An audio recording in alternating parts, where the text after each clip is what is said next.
औज़ुबिल्लाहिमिनश्शैतानिर्रजीम बिस्मिल्लाहिर्रहमानिर्रहीम। तो आज का जो हमारा टॉपिक है preserving Muslim history in India, practical aspect. History क्या है, क्यों है, उसकी क्या अहमियत है और क्या ज़रूरत है। तो ये टॉपिक काफ़ी अरसे से हम इस पे गुफ्तगू कर रहे हैं, पिछले 2 साल से। पर काफ़ी हम लोगों ने सेशंस लिए, काफ़ी आर्टिकल्स लिखे। तो मैं समझता हूँ कि अब हिस्ट्री क्यों प्रिजर्व करना चाहिए, उसकी हिफाजत क्यों की जानी चाहिए, उसकी कोई अंडरस्टैंडिंग की कोई ज़रूरत नहीं है। अब ये बात सबके ऊपर वाजे हो गई कि हमको हमारी तारीख की, हमारी हिस्ट्री को हिफाजत करना जरूरी है। इसका मैं एक थोड़ा बैकग्राउंड देता कि ये क्यों जरूरी है, व्हाई इट इज नेसेसरी। तो अगर हम देखें कि मोदी गवर्नमेंट का तीसरा टर्म अभी चल रहा है, मोदी 3.0, इसको जो कहा जाता है सैफरनाइजेशन ऑफ हिस्ट्री, तो है सैफरनाइजेशन ऑफ एजुकेशन।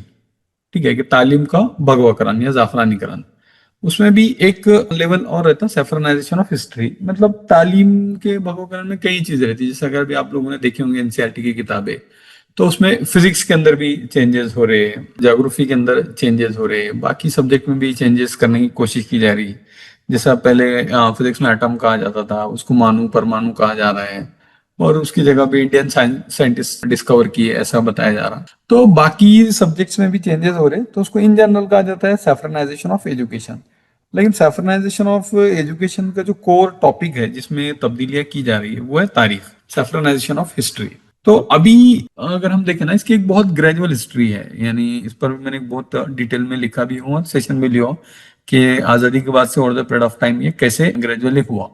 अभी लेकिन कहा जा सकता है कि ये बहुत अपने पीक पर चला गया।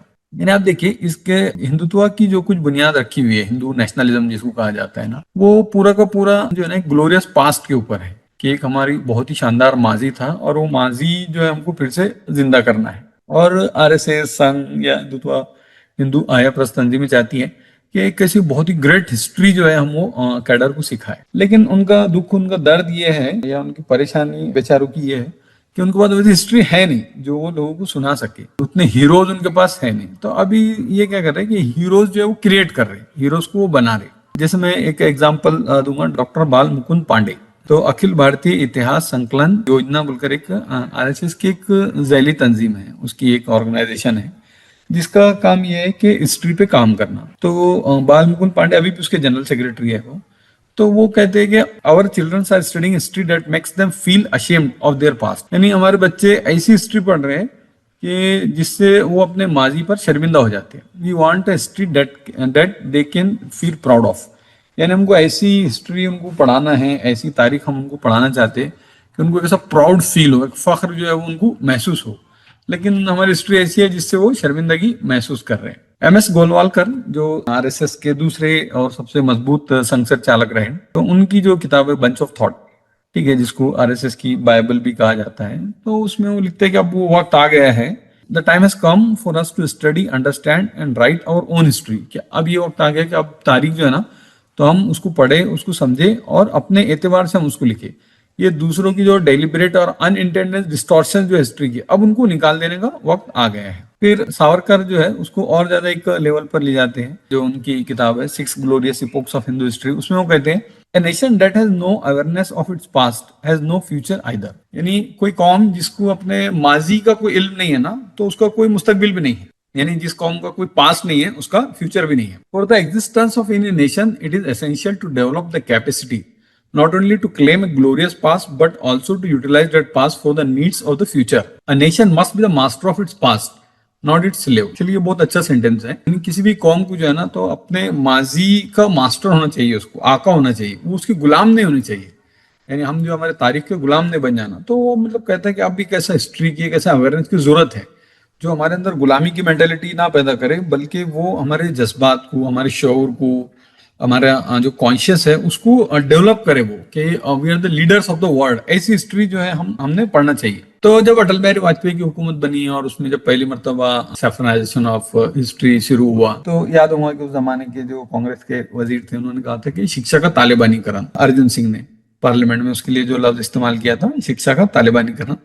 तो मुरली मनोहर जोशी ने कहा था कि it is the return of sacred Indian tradition, कि ये हिंदुस्तान की जो मुकद्दस रिवायात है तो ये उसकी तरफ वापसी है। संघ को हमेशा जरूरत रही कि हिस्ट्री जो है ना, हिस्ट्री उसका मेन कोर्स रहा। जैसे सुलेमान नदवी अलैहि रहमान ने लिखा है कि माजी में जो है ना, तो चीजें फलसफे से समझी जाती थी, यानी दुनिया को जो देखा जाता था, दुनिया की चीजों की जो ताबीर की जाती थी, उसके जो इंटरप्रिटेशंस होते थे वो फिलोसफी से होते थे। लेकिन मॉडर्न वर्ल्ड में ये सारे इंटरप्रिटेशन जो है ना हिस्ट्री से होते हैं।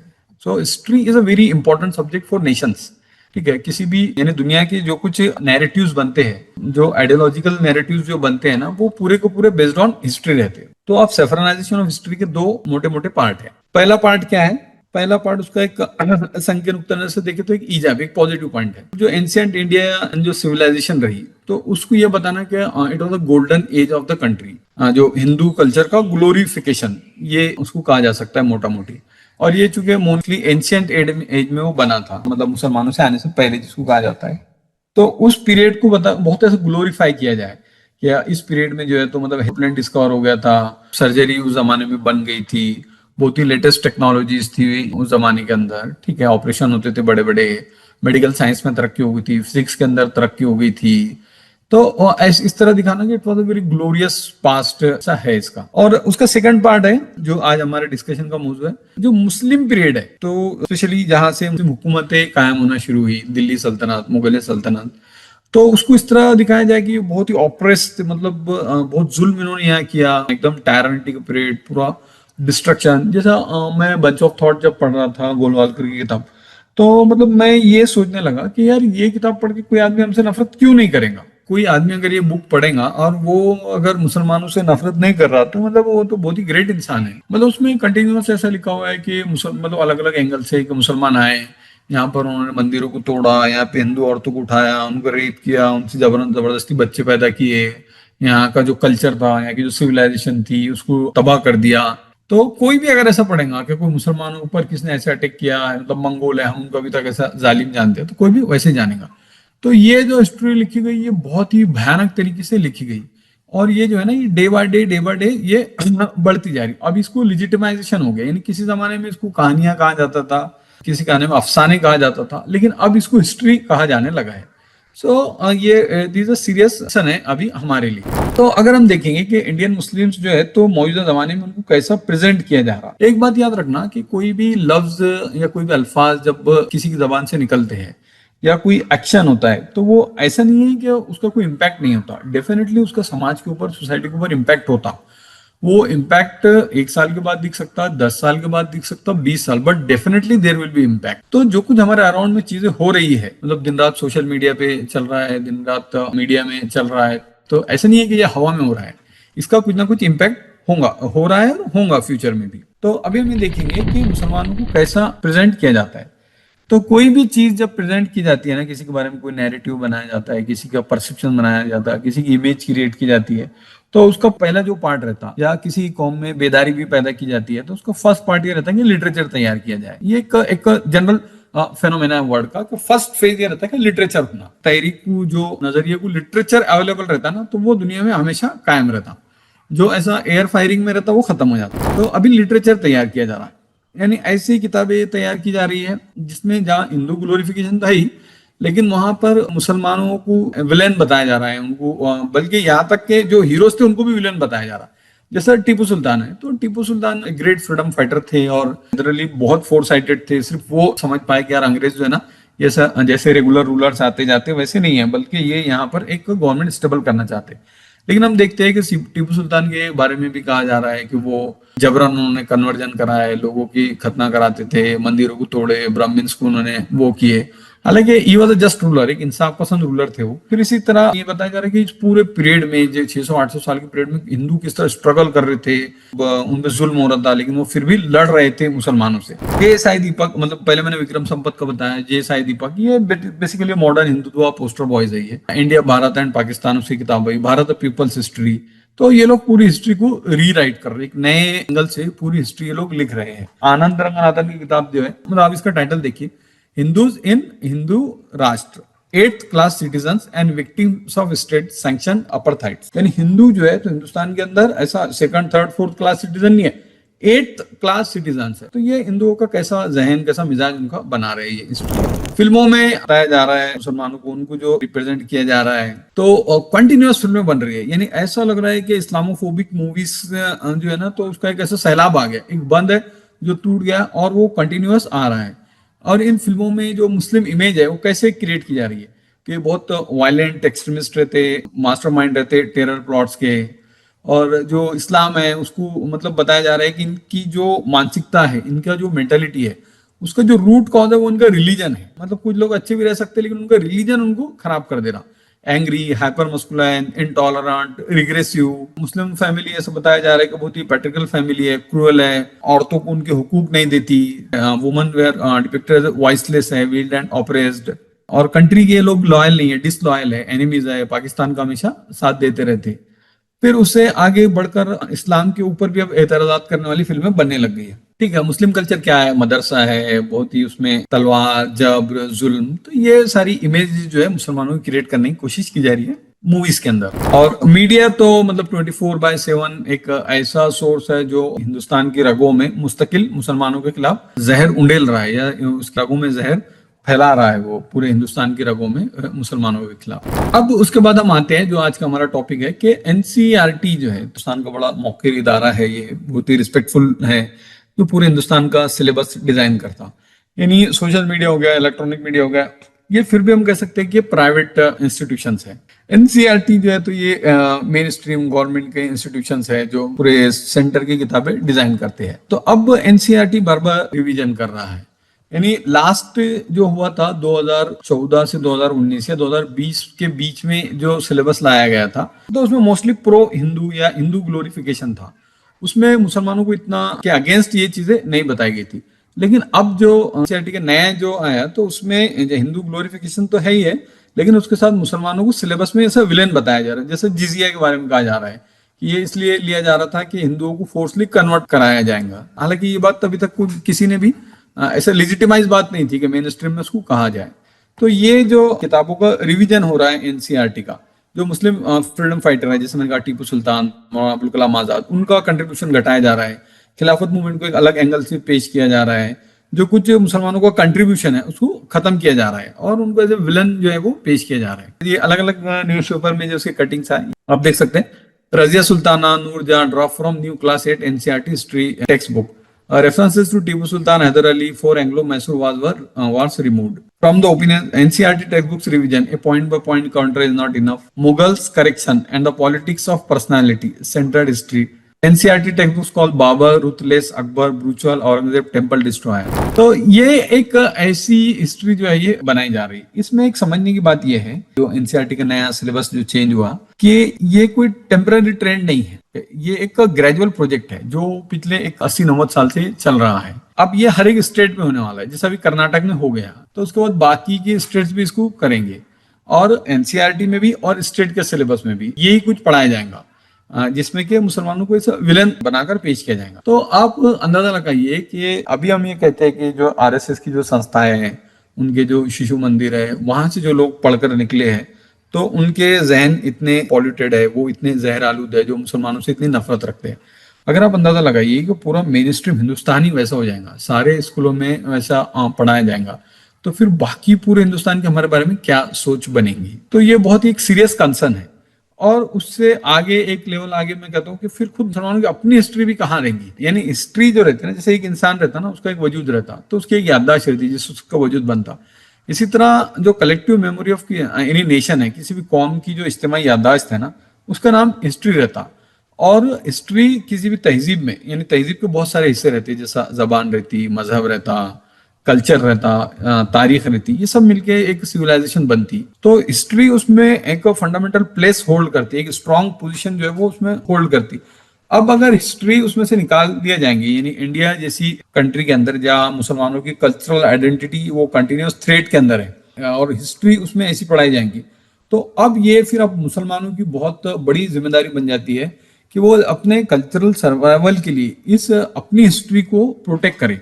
यानी अभी मुसलमान इस पोजीशन में नहीं है कि वो गवर्नमेंट को जाके कोर्ट में चैलेंज कर सकते हैं या कोई डेमोक्रेट फाइट कर सकते हैं। वो बहुत केस कर सकते हैं, लेकिन उसके नताइज क्या आएंगे वो भी थोड़ा मुश्किल है। तो एक डेमोक्रेटिक फाइट वो लड़ सकते हैं, लेकिन उसके नताइज आने के इम्कानात कम है, उसके रिजल्ट आने के इम्कानात कम है। लेकिन प्रैक्टिकल ग्राउंड पे वो क्या कर सकते हैं? क्या इसका मतलब ये ऐसा है कि पूरी हिस्ट्री बदल जाएंगी, मुसलमान जो है वो अपनी तहजीब से खत्म हो जाएंगे? तो हम देखते हैं कि ऐसा ऐसा हो भी सकता है और ऐसा नहीं भी हो सकता। यानी कोई भी जो कौम तबाह होती तो उसको ऐसा एक्सटर्नल फैक्टर सिर्फ उसको खत्म नहीं कर सकते जब तक कि खुद उसके अंदर मतलब ऐसे इंटरनल फैक्टर्स ना पैदा हो जाएगी जो उसको खत्म कर दे।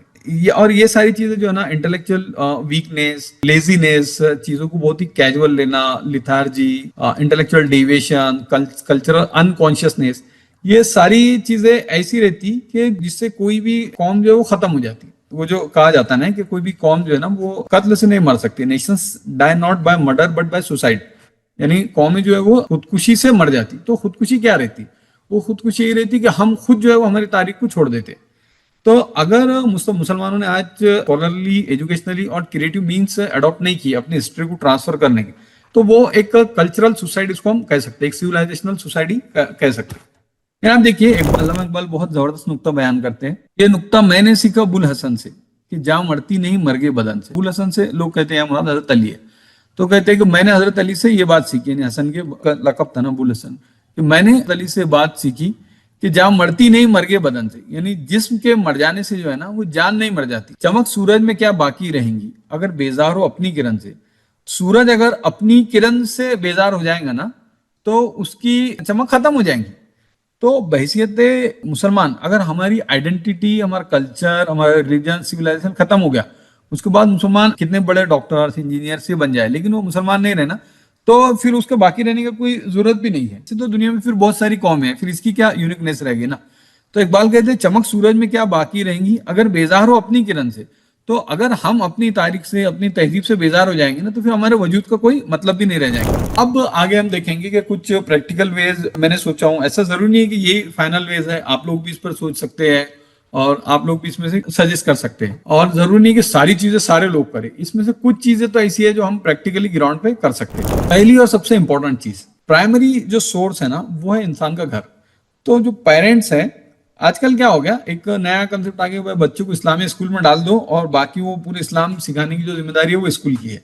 लेकिन याद रखना कि जो तरबियत माँ बाप कर सकते, यानी पुराने जो तरबियत के हमारे तरीके थे वो माँ बाप के हाथ में थे। ठीक है, भले उनको ऐसा बहुत मखारिज के साथ अरबी पढ़ना नहीं आती थी, बहुत उनको सूरतें याद नहीं थी, लेकिन जो इस्लामिक वैल्यूज थी, जो कल्चर था ना, वो पेरेंट बच्चों के अंदर ट्रांसफर करते थे। तो अब ये पेरेंट्स की जिम्मेदारी है, मतलब हुजूर नबी करीम की सीरत बच्चों को सुनाना, सहाबा इकराम की जिंदगी उनको बताना, जो मुस्लिम साइंसदान हैं, थिंकर्स हैं, जो ग्रेट पर्सनालिटीज ऑफ इस्लाम है, उनके बारे में बच्चों को बताना, ये बुनियादी तौर से माँ बाप की जिम्मेदारी है। मतलब कोई माँ बाप कितना भी बिजी हो, लेकिन इतना काम तो मुझे लगता है कि बेसिक काम आधा घंटा पौन घंटा वो अपने बच्चे को दे सकता है। अपने घर के अंदर एक छोटी छोटी लाइब्रेरी बना सकते हैं जिसके अंदर हिस्ट्री की, बायोग्राफी की। क्या होता है कि बच्चों को जो है ना तो ज्यादा ऐसा सीरियस लिटरेचर उनको अट्रैक्ट नहीं करता, उनको ऐसे हिस्ट्री की किताबें, खासतौर से बायोग्राफी, तो जो इस्लाम की अजीम शख्सियतें गुजरी उनकी बायोग्राफी हमारे घर में होना चाहिए। इंटेलेक्चुअल बुक्स जिनको पढ़ने की धीरे धीरे ग्रेजुअल जो है उनके अंदर हैबिट डेवलप हो। फिर उसके बाद फ्रीडम स्ट्रगल में हमारा क्या रोल रहा, हमारे मजहबी रहनुमा कौन से गुजरे, हमारे सूफिया इकराम, उनकी जिंदगी के वाकयात, लोकल हीरोज, ये सारे जो है ना स्टोरीज जो है, तो ये जनरेशन टू जनरेशन ट्रांसफर होते और एक जनरेशन दूसरे जनरेशन को ये सिखाती। और अभी तक ये जो सारे ट्रेडिशन जो चीजें ट्रांसफर हुई वो ऐसे ही हुई। यानी जब बच्चा रहता ना तो उसका इस्लाम से जो अटैचमेंट रहता है या मुसलमानों से जो अटैचमेंट रहता है या मिल्लत से जो अटैचमेंट रहता ना वो इमोशनली रहता। यानी इंटेलेक्चुअलिज्म तो बाद में डेवलप होता जब वो किताबें पढ़ेगा, बड़े लोगों के साथ रहेगा, वैसे डिबेट डिस्कशन ज्वाइन करेगा एक मैच्योर एज में आने के बाद, 15 16 17 साल के बाद। लेकिन जो बच्चा रहता 8 साल का, 7 साल का, उसका जो कुछ अटैचमेंट रहता ना वो इमोशनल अटैचमेंट रहता। तो घर में जो है ना ऐसा माहौल हमने बनाना कि इस्लामी जो हमारे हीरोज है, ठीक है, चाहे वो सहाबा किराम की जिंदगी हो, खुद हुजूर नबी करीम सल्लल्लाहु अलैहि वसल्लम की जिंदगी हो, ये सारी जिंदगी जो है ना तो ये बच्चों ने माँ बाप से सुनना, माँ बाप के मुंह से उन्होंने सुनना। और जब ये चीजें माँ बाप उनके अंदर डालेंगे ना तो फिर ये मरते दम तक जो है उनको याद रहती है, हमेशा उनकी जिंदगी में एक उनको रहनुमाई करते हैं वाकयात। उसके बाद कुछ ऐसे वेज है जो घर के बाहर हम इज्तिमाई तौर पे एज ए कम्युनिटी कर सकते हैं। तो उसमें से जो चीज हमको करना है या करना चाहिए, अब इसकी करने की क्या शक्लें हो सकती। तो जहां जहां जिस शहर में हम रहते हैं वहां के हर एक अपना एक फ्रेंड सर्कल रहता, तो वो फ्रेंड सर्कल को लेकर जो है, मतलब ऐसा बहुत ही तो अब इसकी पूरी तहरीक चलाना, हजारों लोग जमा करना वैसा नहीं। जो भी आपके फ्रेंड सर्कल है 8 10 लोग, उसमें देखना चार पांच लोग कौन सी सलाहियत के लोग हैं, उनको जमा करके इसमें से जो काम होता है ना वो शुरू कर देना नेक्स्ट डे से। तो इसमें अब क्या कर सकते हैं हम, कि क्रिएटिव एंड कल्चर मीडियम्स को इसको यूटिलाइज करना है। जैसे आप देखिए कि नॉवेल्स नॉवेल्स जो है ना वो बहुत इम्पैक्ट करते हैं। क्योंकि जो समाज रहता है ना उसमें अलग अलग मिजाज के लोग रहते हैं। सारे लोग यूट्यूब के रील्स देखने वाले या इंस्टाग्राम वाले नहीं रहते। कुछ लोग रहते हैं जिनको किताब ही इम्पैक्ट करती है। कुछ लोग ऐसे रहते हैं जो किताब से भागते हैं, उनको यूट्यूब के वीडियोस रहना। कुछ जो है वो ऑडियो सुनने वाले रहते हैं। तो अलग अलग जो समाज के हिस्से रहते हैं ना, हमको अलग अलग लेवल पे उनको कैटर करना पड़ता। तो जो नॉवेल्स और शॉर्ट स्टोरीज रहती है, जैसा पुराने जमाने में जो लोग यानी 80s के हैं उनको मालूम है कि नसीम हिजाजी के नावल आते थे, इनायतुल्लाह अल्तमश के नावल आते थे तारीख के ऊपर, दास्तान ईमान फरोशों की, सितारा जो टूट गया, खाक और खून, इस तरह के कई नावल आते थे जिससे कम से कम नावल के अंदाज में लोगों को अपनी तारीख मालूम पड़ जाती थी। आज के जमाने में एक और लेवल आगे आ गया ड्रामा। जैसा पिछले दिनों हमने देखा कि इर्तुल जो ड्रामा था इर्तुल गाजी का, वो बहुत ही अपने पूरे मतलब ग्लोबल लेवल पे उसका इम्पैक्ट हुआ, सब कॉन्टिनेंट में बहुत ज्यादा हुआ। तो लोगों के अंदर एक हिस्टोरिकल कॉन्शियसनेस उनके अंदर पैदा हुआ कि नहीं यार, हम लोग जो है दुनिया में हमारा एक मकाम था और हमने कहाँ कहाँ जो है तो लीड किया। तो हमारा एक कल्चर था, हमारी एक तहजीब थी, और वो तहजीब कैसे उभरी। तो हालांकि अब्दुल एक बहुत छोटा कैरेक्टर हमारे यहाँ पर, लेकिन उसके बावजूद भी जो है ना चूंकि ड्रामा इतना अच्छा बन गया था कि आज पूरी दुनिया उसको जानती। फिल्में जो है उस तरह की बनाई जा सकती, उमर सीरीज बनी थी तो उसने काफी लोगों को इम्पैक्ट किया। तो इस तरह के टूल्स को यूज करके, जो मॉडर्न क्रिएटिव टूल्स है उसको यूज करके दायरे के अंदर, इस्लामी हुदूद और दायरों के अंदर रह के जो है तो वो चीजें बना सकते हैं। थर्ड है मीडिया एंड टेक्नोलॉजी। तो डॉक्यूमेंट्रीज एंड फिल्म्स, तो ऐसे मतलब we should start producing well research content. यानी जो इस्लामोफोबिक जो कुछ चल रहा है ना कंटेंट, तो उसको काउंटर करने के लिए काफी रिसर्च करना पड़ेंगे, थोड़े जो हिस्टोरिकल एविडेंसेस है। इसमें रिसर्च मतलब इसलिए काफी रिसर्च किया हुआ है, हमको सिर्फ उसको कंपाइल करना है और मीडिया का और टेक्नोलॉजी का इस्तेमाल करके लोगों तक उसको फैलाना है। उसमें सोशल मीडिया कैंपेन्स हम चला सकते हैं जिसमें स्मॉल फैक्ट्स, विजुअल्स, वीडियोस जो बहुत ही इजीली शेयर हो जाएं। पॉडकास्ट, यूट्यूब चैनल, ऐसे प्लेटफॉर्म हम बनाएं जिसमें इंडियन मुस्लिम्स की हिस्ट्री बताई जाए। यंगर जो जनरेशन है के जहन को एड्रेस करते हुए शॉर्ट वीडियोस, इन्फोग्राफिक्स, एनिमेशंस, ये सारी चीजें बनाने की कोशिश कर सकते हैं। Social media campaign, podcast, YouTube channel, असल में ये सारी चीजें ऐसी है ना, इसके लिए बहुत उसकी जरूरत नहीं है। लोग जो है वो अपने तौर पर भी कर सकते हैं। जो शख्सियत है, जैसे अल्लामा इकबाल की शख्सियत है, सर सैयद अहमद खान की शख्सियत है, टीपू सुल्तान है, इसके ऊपर हम डॉक्यूमेंट्रीज बना सकते हैं, इनकी लाइफ को प्रमोट कर सकते हैं। Fourth, making history living experience. ये सब में मेरे ख्याल मुझे लगता है सबसे इम्पैक्टफुल जो है ना, तो ये मेथड है कि हिस्ट्री जो है ना वो सिर्फ ऐसे किताबों से या यूट्यूब से सीखने की चीज नहीं है, उसको एक लिविंग एक्सपीरियंस में हमको कन्वर्ट करना है। कैसा कि जो अभी हिंदुस्तान में जहां भी मुसलमान रहा, उन्होंने बहुत ही जबरदस्त आर्किटेक्ट उन्होंने बनाया है। यानी जो मस्जिदें बनाई, जो किले बनाए, जो लाइब्रेरीज उन्होंने बनाई, जो आर्कियोलॉजिकल साइट्स जो है वो बहुत स्ट्रांग है, मदरसे जो है, और बहुत खूबसूरत है। उसमें इतनी चीजें सीखने की है कि जिसकी कोई लिमिट नहीं है। अगर आप 10 किताबें पढ़ लेंगे औरंगजेब के ऊपर, लेकिन उसके मजार पर जाकर आ जाएंगे तो वो फीलिंग नहीं आएंगी जो फील मजार पर जाने से आएंगी ना, वो 10 किताबें पढ़ने से नहीं आएंगी। आप ताजमहल देख लेंगे ना तो आपको समझ में आएगा कि शाहजहां की क्या अजमत थी। हुमायूं का मकबरा देखेंगे तो पता चलेगा हुमायूं क्या था। ठीक है, तो इस तरह जो मस्जिदें हैं हमारी, उनकी जो अजमत है, मक्का मस्जिद, चार मीनार, कुतुब मीनार, तो ये साइट्स अगर हम देखेंगे ना तो इससे एक रियल टाइम इंस्पिरेशन पैदा होगा। यानी मैं एग्जांपल एक देता हूँ, जैसे ये संभाजी भिड़े है कि 90 ईयर ओल्ड, सभी जानते होंगे, मीडिया में काफी मतलब मशहूर भी है, बदनाम भी है, एक हिंदुत्व आइडियोलॉग है। तो पहले आरएसएस में था, बाद में उसने अपनी एक खुद की तंजीम बना लिया। तो अब देखिए कि ये अपनी सोसाइटी को कैसे कंट्रीब्यूट कर रहा है। इसने क्या किया कि पूरे पूना और अराउंड के जो यूथ से उनको जमा किया और उनको कहा कि भाई शिवाजी महाराज के जो भी किले हैं ना, हम उन किलों को प्रोटेक्ट करेंगे मतलब उसको सर्विस करेंगे, वॉलंटरी वहां जाके साफ सफाई करेंगे, जो चीजें वहां की टूट रही है, जो हिस्से गिर रहे हैं उसका कंस्ट्रक्शन करेंगे। और ऐसे उसने हजारों जो पढ़े लिखे नौजवान हैं उनको मुतासिर किया। अब ये लोग जो है ना सैटरडे संडे वॉलंटरी वहां जाते हैं, आपको भी जाइए सिंहगढ़ पे आपको मिलेंगे। फिर ये लोग वहाँ जो भी लोग घूमने आते हैं उनको ये सिर्फ काम नहीं करते बल्कि उनको सुनाते भी है पूरी किस्से कहानियां जो भी है शिवाजी महाराज की उनके नजदीक।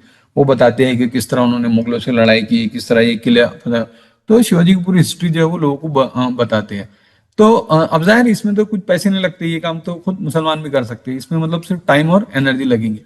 तो इस तरह उसने हजारों लोगों को मुतासिर किया और हजारों नौजवान जो है वो काम कर रहे हैं वो। Promoting intellectual and creative activities, ये एक बड़ा और अहम काम है। मतलब इंटेलेक्चुअल एंड क्रिएटिव एंगेजमेंट इसको प्रमोट करना है। तो स्कूल्स में, कम्युनिटी इंस्टीट्यूशंस में ऐसे प्रोग्राम हमको ऑर्गेनाइज करना है, जैसे ऐसे राइटिंग कंपटीशन, कि हमने क्या दिए कि सर सैयद अहमद खान के ऊपर ऐसे लिखना है। पूरे महाराष्ट्र के अंदर ऐसे राइटिंग कंपटीशन, या महाराष्ट्र बहुत बड़ी चीज हो गई, हमारे अपने गांव के अंदर हमने रखा दिए, उसमें एक थोड़ा अट्रैक्टिव 10-15 हजार रुपए का इनाम रखा दिए, 50,000 का इनाम रख दिए। तो पूरे बच्चे जो है ना उसमें इन्वॉल्व हो जाते हैं कि बहुत बड़ी ऐसे मिली एक्टिविटी हो जाएंगी। कभी डिबेट्स रखा दिए, कभी हिस्टोरिकल एंड कल्चरल टॉपिक पे कोई डिस्कशन रखा दिए, या प्रेजेंटेशन रखा है, या जैसा भी हमने लिए थे काफिला क्यों लूटा, वैसा क्विज कंपटीशन करा दिए। तो एक बड़ी एक्टिविटी हो जाती और लोग अपनी हिस्ट्री से, अपनी तारीख से जो जुड़ जाते हैं। फिर कम्युनिटी सेंटर्स, अभी जो जो कम्युनिटी सेंटर्स पे हमको थोड़ा कुव्वत हासिल है, तो वहाँ मुसलमानों को चाहिए कि मसाजिद के अंदर, खुतबा जुमा के अंदर इस तरह लोगों की तवज्जो दिलाए कि भाई साहबा की सीरत, हुजूर नबी के सीरत, इस्लामी जो हीरोज है उनकी सीरत वहाँ पर बयान की जाए। स्पेशल लेक्चर्स हम ले सकते हैं, वर्कशॉप जो है वो ऑर्गेनाइज कराएं। तो जो कम्युनिटी सेंटर्स हैं उनको इस्तेमाल कर सकते हैं इज्तिमाई उसके लिए। सातवां है cultural program and public engagement. So seminars, exhibition, workshop, public lecture, historical themes के ऊपर ये कंडक्ट करा सकते हैं। फॉर एग्जाम्पल मौलाना अबुल कलाम आजाद की इस पे एजुकेशनल डे मनाया जाता, तो इस तरह की कुछ डेज हम बना सकते हैं। उसमें स्टोरी टेलिंग सेशंस रख सकते हैं, मुस्लिम हीरोज के ऊपर, मुस्लिम पोइट्स के ऊपर, जो रिफॉर्मर्स गुजरे मुस्लिम जिन्होंने इस्लाह का काम किए, उनकी जिंदगी ऊपर कल्चरल इवेंट एंड पब्लिकिंग है। आठवां जो है, जो इंस्टीट्यूशन है, जो अलग अलग हमारे स्कूल्स है, मदरसे, रिलीजियस इंस्टीट्यूशन है, मकतब है, तो यहाँ पर जो है तो इस यानी मुस्लिम हिस्ट्री इस अंदाज में पढ़ाई जाए कि वो ऐसा कोई जंगों की तारीख नहीं है। हिस्ट्री जो है तो उसको बिल्कुल एक लाइव फॉर्म में हम जो है तो बता सकते हैं। ऐसा नहीं बताना कि हिस्ट्री एक ऐसे मुर्दा चीज है जिससे अब कुछ हासिल नहीं होना है, बल्कि उसके आज क्या उसका रिलेवेंस है, क्या इम्पैक्ट है, तो ये इंस्टीट्यूशंस में हम इस तरह हिस्ट्री को प्रेजेंट कर सकते हैं। नौवां जो है, ये बड़ा काम है ये, और इसको बड़ी इज्तिमाई सतह पर हो सकता। जो तारीख है वो अलग अलग जावियों से लिखी गई है, लेकिन उसमें कहीं भी मुस्लिम एंगल नहीं है। हालांकि मुसलमानों को इतना एक 1400 साल का हिंदुस्तान से ताल्लुक रहा, लेकिन मुस्लिम एंगल उसमें कहीं भी नहीं, क्योंकि जो लोगों ने लिखा वो कोई लेफ्ट था, कोई सेंटर था, कोई राइट था। तो मुस्लिम जाविये से जो है वो किताबें लिखी जाए, हमारा कंट्रीब्यूशन क्या रहा इस कंट्री के अंदर, इसको हमने कैसे बनाया, इसके तामीर में, साइंस में, आर्किटेक्चर में, हिस्ट्री में, वो सारी चीजें जो है तो लोगों के सामने रखी। फिर ट्रांसलेशन की जो प्रोजेक्ट है, जैसे अभी पिछला हमारा 600-800 साल का जो भी हिस्ट्री है वो पर्शियन लैंग्वेज के अंदर है, 200 साल की उर्दू लैंग्वेज के अंदर है। तो अब ये लैंग्वेजेस खत्म हो रही है, तो लोग हिस्ट्री को भूल रहे हैं, तो फिर इनके ट्रांसलेशन के प्रोजेक्ट हमको करना पड़ेंगे। फिर रिसर्च इंस्टीट्यूशन जो है वो स्टेब्लिश करना। जैसे आप देखिए कि मतलब हिंदुओं में बहुत सारे इंस्टीट्यूशन हैं जो इस तरह के हिस्ट्री के प्रोजेक्ट को आगे बढ़ाते हैं, लेकिन मुसलमानों के अंदर दारुल मुसन्निफीन के बाद कोई मतलब मेरी नजर में तो नहीं है कोई बड़ा इंस्टीट्यूशन हमारे यहाँ कायम हुआ। और क्यों? उसकी वजह यह है कि हमारे यहाँ उसको लोग सपोर्ट नहीं करते, लोग दीन का काम नहीं समझते। आमतौर से हमारे यहाँ मसाजिद के लिए, मदारिस के लिए, या अच्छा फूड पैकेट डिस्ट्रीब्यूट करना है, खिदमत खल्क का, उसके लिए लोग करोड़ों रुपए देंगे। मतलब मैं ये नहीं कह रहा कि वो गलत है, उनकी अपनी अहमियत फजीलत है, लेकिन उसके ये इस तरह जो एकेडमिक वर्क रहते हैं, हालांकि हमारा जो ग्लोरियस जो पास्ट है हम उसमें देखते हैं कि एकेडमिशियंस को मुसलमान जो है अपने जमाने में बहुत पे करते थे। सिर्फ मुसलमान नहीं, हिंदू हो, क्रिश्चियंस हो, ज्यूज हो, कोई भी एकेडमिशियंस हो, जो लोग रिसर्च करते थे किसी भी टॉपिक पर, उनको काफी पे किया जाता था और उनको मतलब ऐसा आजाद कर देते थे माश के से। लेकिन अभी जो है ना, तो मुसलमान इसमें खर्चा करना जो है ना वो सवाब का काम नहीं समझते, यानी उनका जो सवाब का जो कॉन्सेप्ट है वो चेंज हो गया। इस तरह के जो इनिशिएटिव्स है उन इनिशिएटिव्स को सपोर्ट किया जाना चाहिए। लोगों को एनकरेज करना, मतलब लोग आर्ट्स में जाना, सोशल साइंसेस में जाना मायूब समझते, लेकिन लोग उसमें पीएचडी करें, उसमें एकेडमिक पब्लिकेशंस पर हम करें, इसमें लोगों को इनकरेज करना चाहिए। बुकलेट्स, स्टोरी बुक, बच्चों के लिए लिटरेचर जो सैफ्रनाइजेशन को काउंटर करे, इस तरह से बहुत लिटरेचर हमको तैयार करने की जरूरत है। फिर अब जो भी कुछ सैफ्रनाइजेशन ऑफ हिस्ट्री हो रहा है, तो हम उसको काउंटर करने के लिए खुद हमारे अपनी हिस्ट्री की किताबें लिखना जरूरी है, ताकि अगर हम जब बच्चों को बोलेंगे भाई पढ़ो, अपनी हिस्ट्री पढ़ो, तो कैसा पढ़ेंगे हम? उसके लिए बुक्स चाहिए, तो उसके लिए काफी लिटरेचर मौजूद है, सिर्फ उसको एक मॉडर्न लैंग्वेज के अंदर पेश करने की जरूरत है। तो बहुत भी खर्चा नहीं है, लेकिन हम वो करना बहुत वक्त की जरूरत है।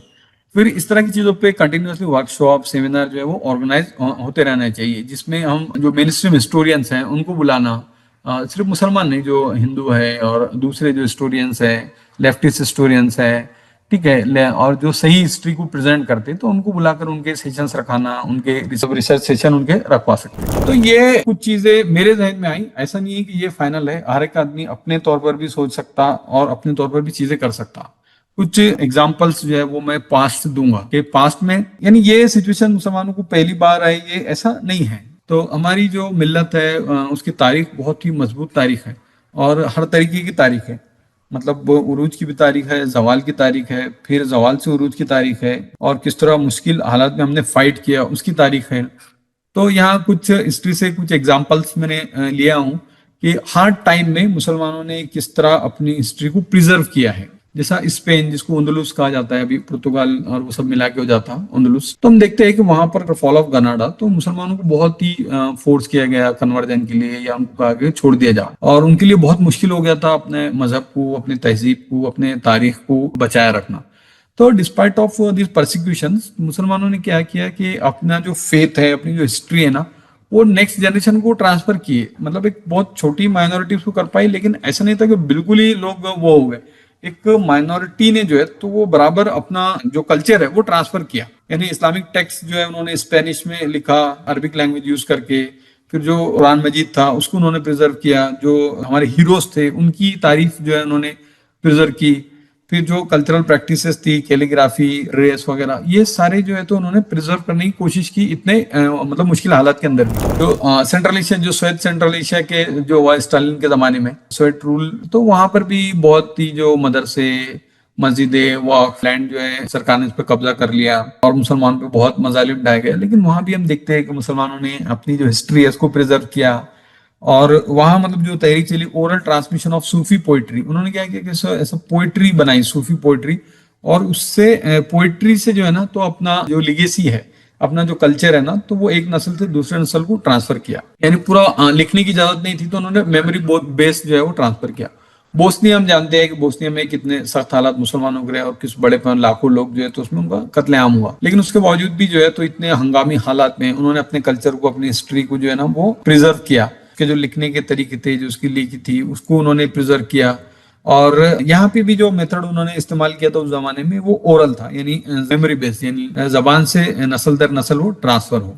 बाद में उसको डिजिटलाइजेशन किया गया, उनके पास थोड़ी आजादी उनको मैसर आई। चीन जो है वो बहुत ही जबरदस्त एग्जाम्पल है, चूंकि चीन में बहुत जुल्म हुआ मुसलमानों के ऊपर। हालांकि वहाँ की हिस्ट्री हम लोग को ज्यादा पता नहीं रहती, लेकिन उन्होंने भी ऐसा नहीं था कि उन्होंने सरेंडर कर दिया। वो हालात से लड़े, उन्होंने फाइट किया। उन्होंने जो इस्लामिक जो वर्क था तो उसको चाइनीज रिटनिंग, अरबी स्क्रिप्ट जो है तो चाइनीज लैंग्वेज में उसको उन्होंने लिखा। फिर वहाँ मस्जिदें जो है जो चाइनीज आर्किटेक्ट के अंदाज में उन्होंने बनाई। फिर मतलब ऐसे स्टोरी टेलिंग का कल्चर उन्होंने पैदा किया। जो सूफी या संत वहाँ के थे तो वो उन्होंने इस तरह किया कि पूरा जो इस्लामिक कल्चर है वैसा तसव्वुफ के अंदाज में या कहानियों के अंदाज में बच्चों को सुनाए, और आज भी इसी तरह तो उसको आगे बढ़ा रहे हैं। तो आखिर में मतलब एक एग्जांपल मैं यहाँ दूंगा कि अगर हम लोग ये सब नहीं करेंगे तो इसका इम्पैक्ट क्या होगा। तो नाजिया इरम दिल्ली की एक थोड़ा लेफ्ट लीनियंट स्कॉलर है, टिल्डेड। तो उनकी एक किताब है mothering Muslim, the dark secret in our schools and playground. तो उन्होंने क्या किया कि एक 100 बच्चों का एनालिसिस किया। ऐसे बच्चे जो बहुत ही बड़ी स्कूलों में पढ़ते हैं, हाई क्लास सोसाइटी के बच्चे हैं, बड़ी सोसाइटीज में रहते हैं, और वो टॉप इंग्लिश मीडियम स्कूल्स में पढ़ते हैं, कॉन्वेंट स्कूल्स में।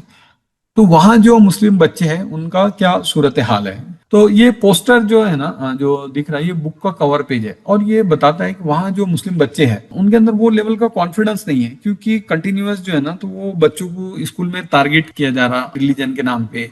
यानी उनको कभी पाकिस्तानी कहा जा रहा, उनको टेररिस्ट कहा जा रहा, दूसरे बच्चे उनको अपने साथ इन्वॉल्व नहीं कर रहे। तो वो जो बच्चे हैं, जो ज़हीन बच्चे हैं, जो हायर एजुकेशन जो ले रहे हैं, तो वो अपने मजहब को लेकर जो है ना साइकोलॉजिकल नफ्सियात का शिकार हो रहे हैं।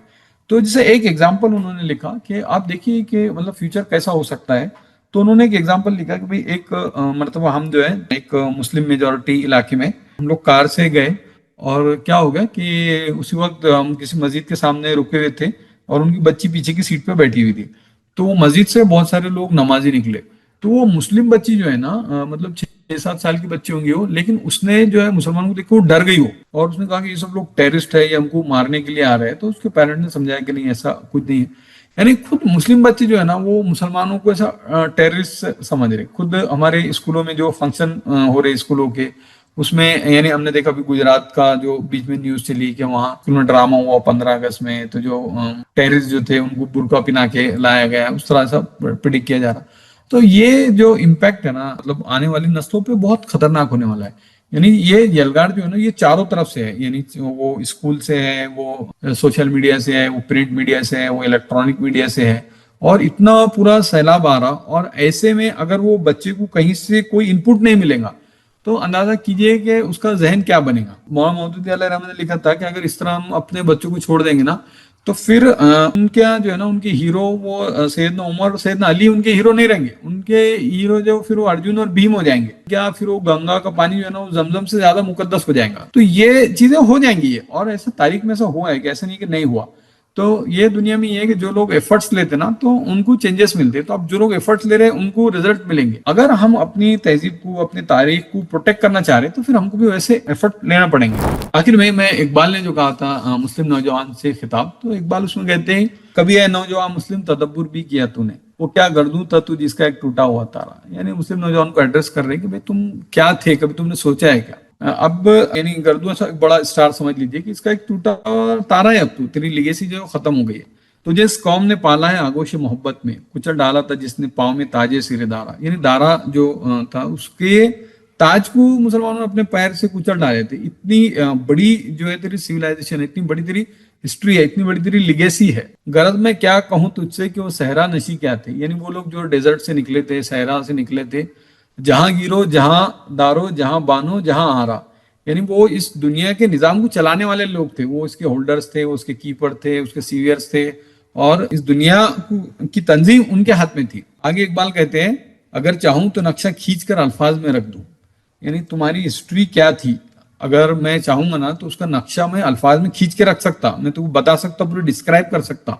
मगर तेरे तखय्युल से फजूतर है वो नजारा। लेकिन तेरी जो इमेजिनेशन है, तेरी जो मेंटल कैपेसिटी है, तेरा जो ख्याल है, उसमें वो आ ही नहीं सकता वो। यानी अब तू जिस लेवल पर पहुंच गया ना, तो तेरे बाप दादा क्या थे वो तेरे समझ में भी नहीं आ सकता। इकबाल कह रहे कि मैं तो डिस्क्राइब कर दूंगा, मैं तो बता दूंगा कि तेरे बाप दादा क्या थे, उनकी तारीख क्या थी, उनके अजीम कारनामे क्या थे। मगर फिर वक्त जो तेरी मेंटल कैपेसिटी है ना, जो तेरी जहनी हालत है, जो तेरा ख्याल है, जो तेरा तखय्युल है, उसमें वो बैठेगा भी नहीं वो नक्शा। तुझे आबा से अपने कोई निस्बत हो नहीं सकती, तुझे अपने बाप दादा से कोई निस्बत नहीं, कोई ताल्लुक तेरा नहीं है कि तू गुफ्तार, तू सिर्फ बातें करता, वो किरदार, वो जो है ना प्रैक्टिकल लोग थे, तू साबित, तू जो है ना ऐसा पड़ा हुआ है, वो सैयारा। और वो डायनामिक लोग थे, वो घूम रहे थे। गंवा दी हमने जो असलाफ से मीरास पाई थी, सुरैया से जमी पे आसमान ने हमको दे मारा। यानी जो हमारे असलाफ थे, हमारे जो बुजुर्ग थे, तो उन्होंने जो विरासत हमको ट्रांसफर की थी तो वो हमने गंवा दिया। तो सुरैया से जमी पे आसमान, सुरैया कहते उरूज, तरक्की। तो हम बहुत तरक्की की मंजिल तय कर रहे थे, तो वहां से आसमान ने हमको जो है पटक दिया जमीन के ऊपर। क्यों? क्योंकि हमने हमारे जो असलाफ थे तो उनकी मीरास जो है वो गंवा दी। करंट अफेयर जो चल रहे हैं और जो कुछ मामला हो रहे हैं, तो एक तो ये है कि रोना धोना हो जा सकता है कि हमारे साथ ये हो रहा, हमारे साथ वो हो रहा। लेकिन जो चीजें मैंने अभी बताया ये प्रैक्टिकल चीजें, और ये हम सब लोग कर सकते। तो एक तो ये है कि हम रोते धोते रहे कि हमारे साथ कुछ हो नहीं रहा, और दूसरा ये है कि अमली तौर पर उसको बदलने की कोशिश करें। जो फराज ने कहा था ना कि शिकवा जुल्मत शब से तो कहीं अच्छा था, अपने हिस्से की शम्मा जलाते जाते। तो इसमें बहुत ही मैंने कुछ प्रैक्टिकल चीजें बताने की कोशिश की। आप लोग भी नई चीजें सोच सकते हैं, नई चीजें कर सकते हैं। और कोई बहुत, आजकल तो हर एक के पास मोबाइल है, ये चीजें करना बहुत आसान है।